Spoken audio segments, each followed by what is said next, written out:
everyone, welcome back to Liz Sews. This is my monthly lookbook and this is for everything that I have made in the month of January. The first thing that I'm wearing is Vogue 1084 and this is part of my 2018 Make 9 collection. And I'm not particularly happy with it, but I am glad that I just got this out of my stash, got it out of my head. The neckline is really quite high. If I put it all the way up, you can see it's really quite high and it looks very modest. It just doesn't have that same chic look that I think the pattern envelope does. So I have been folding it down and thinking like maybe I should just alter the neckline a little bit, but I'm also not that particularly in love with the waist seam on it. The front piece is all one piece and then there's a weird sort of arm gusset, and then the back has a waist seam where it's gathered. So the back has a full skirt, but when you look at it from the front, it doesn't look like there's really a defined waist, so I'm not particularly happy with that either. I do, however, love the back on this dress. I think the sweetheart-ish, is it still called sweetheart if it's on the back? I don't know. But I think that neckline looks really pretty in the back with that sweet little bow. So maybe I could use the back for another dress, but I don't think this pattern is ever going to make a revival.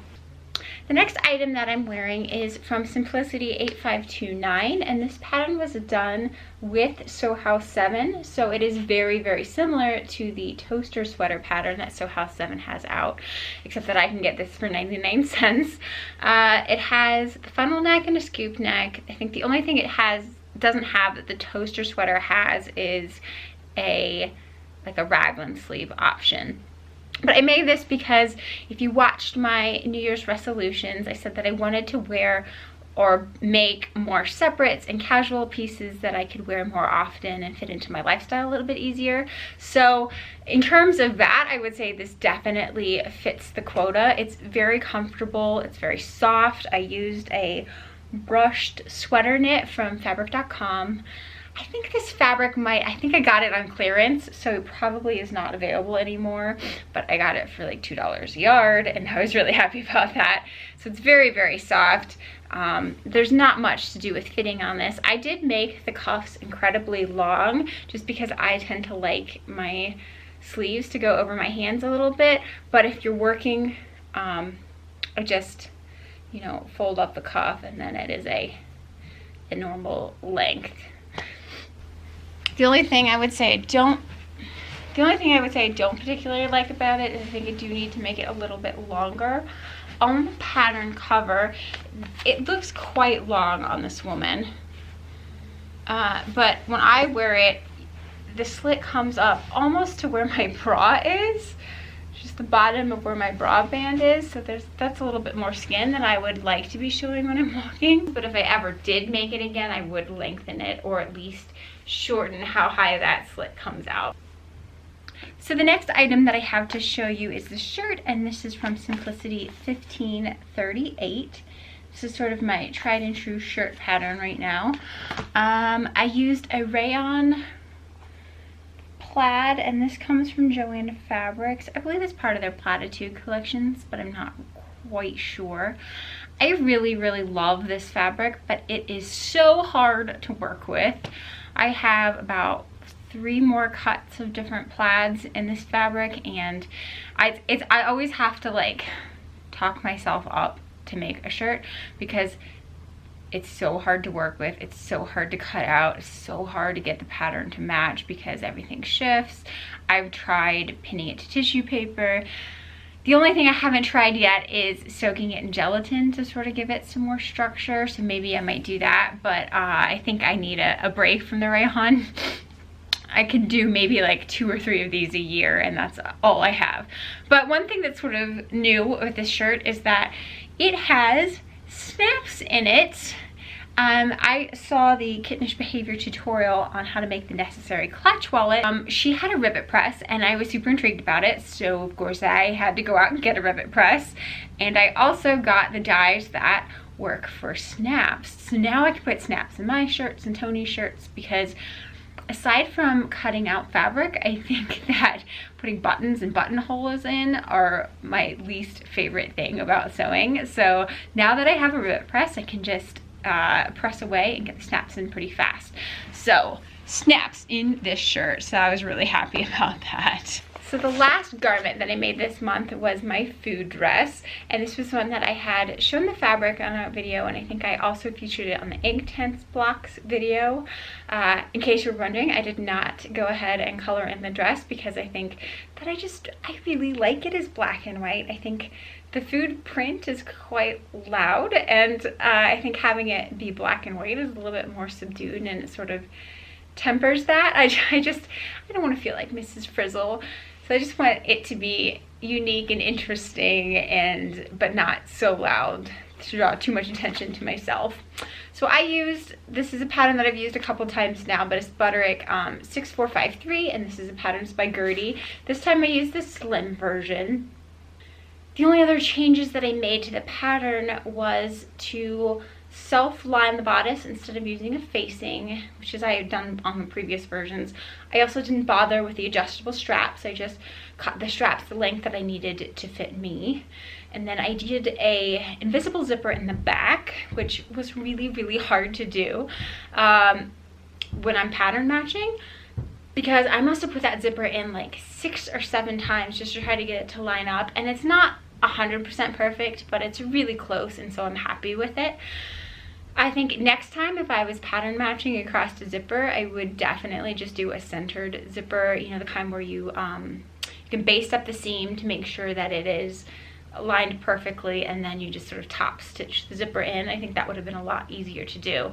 But this dress has an invisible zipper, and I think it helps give it that nice, smooth, sleek silhouette. So I thought a lot about print placement on this, because originally I'd cut out the skirt and I had a giant onion and kind of a Georgia O'Keeffe location, shall we say that, on the skirt, if you know what I mean. So I recut the skirt so that the onion ended up being on the sides and the hips. So yes, I did have to think a lot about fabric placement and where the vegetables were going to end up. Now we're on to the bra making portion of my video, and I didn't think that I made that many bras this month, but when I went back and looked at my calendar and all the things I completed, holy cow, I need to slow down on the bras. I have a lot of bras. So I think next month I'm definitely going to not do as many bras, because I want to get back to sewing a lot more of the garments. So let me just show you what I'm talking about. Just a couple of bras that I made. So the first one that I did was this sheer green bra, and this is using the Harriet pattern. I saw a bra called the Black Beauty on a blogger's page called Emerald Erin, and I'll try to insert a picture somewhere. I absolutely love this bra, so I wanted to make my own. I love the color green. I couldn't find anything green, so I actually hand dyed everything in this bra with jacquard dye in the color spruce. So I dyed all of the elastics and the power net and the bra tool. So the bra itself I think looks really good. It doesn't quite fit me. I don't have the Harriet pattern fit quite right yet. I'm still working on it. So unfortunately, I think this bra might need to be cannibalized. I can use the straps, but I don't know that I can really recuperate anything else from the bra, which is quite sad because I was really, really excited about having a green sheer bra. So maybe once I do get that pattern down pat, I can revisit this and dye it again, because I do have some dye left over. I also made another bra like this, and Tony calls this one my mermaid bra. It uses the cups from Simplicity 8229, which is a vertical seamed cup. And then for some reason I decided to use the cradle and wings from the Harriet bra, which doesn't fit me very well, as I just mentioned. So, but this one, because it's all stretch, the cups are completely stretch, as well as the wings and stuff, and parts of the cradle, so this one's a little bit more forgiving. So even though it doesn't fit me perfectly the way it should, I think that the stretch makes it comfortable. So, mermaid bra. Like I said, I was determined to make a sheer bra that fits, so this was my next try. This again is the Harriet, however this time I have altered it a little bit. I altered the way that the cradle is cut in order to give myself a little bit more wire spring. This one does fit a lot better than the green one, though still not perfect. It uses bra tulle, and I actually used bra tulle over top of some power net in the back, because bra tulle does have a lot of mechanical stretch in one direction, so that direction I put over the power net, and I think that worked out pretty well because I didn't have a power net that matched. So pink sheer bra. Let's see, then I went back to the Berkely bra because the Berkely bra does fit me really well. I made a cheetah print Berkely. And then I used a lot of black and some brown findings that I had in my stash to make this bra. And then I made a black cherry bra with the Berkely pattern as well. This one I lined the back in a black cherry power net, and then the front of the bra is lined in just a nude sheer cup lining, just because I wanted it to look very ethereal and see-through when I wore it, even though it's not see-through, but having that flesh colored backing to the cup makes it seem like it's just the lace on there, so it makes it look a little bit more delicate. Then if you watch my channel, you'll see that I did a marble bra sew along, and this is the bra that resulted from the sew along. This uses a kit from Butterick, and then I used a lot of my own things to sort of supplement in. I didn't like the straps it came with, so I replaced those, and I replaced the kit's ring and slider, and I used some of my own power mat and stuff like that. But really happy with this bra. It's a little funky. It shows up under clothes, but I like it. Then I got a little bit more comfortable, and I made a black bralette, and this uses another Simplicity pattern 8228. The sizing on this pattern is really weird. It told me to make a 40D, which is ridiculous. I'm not a D cup and I'm not a 40-inch band, so this is quite loose. It doesn't really give very much support at all. Then, let's see, then I went back and did what was supposed to be my Christmas bra set, and I did black and gold lace, and I used pattern 8436 from Simplicity. This is a plunge bra. It's partial band, so you see like the band doesn't stretch all the way around. It kind of like stops underneath the cups. So this one's good. I really like this pattern. It's actually quite comfortable, and it does a good job of coverage up here, which a lot of the Harriet bras don't do, and it's the thing I'm trying to work on with the Harriet bra. So I love that this pattern works pretty well just right out of the envelope. And then I also made some matching little boy shorts to go with that bra.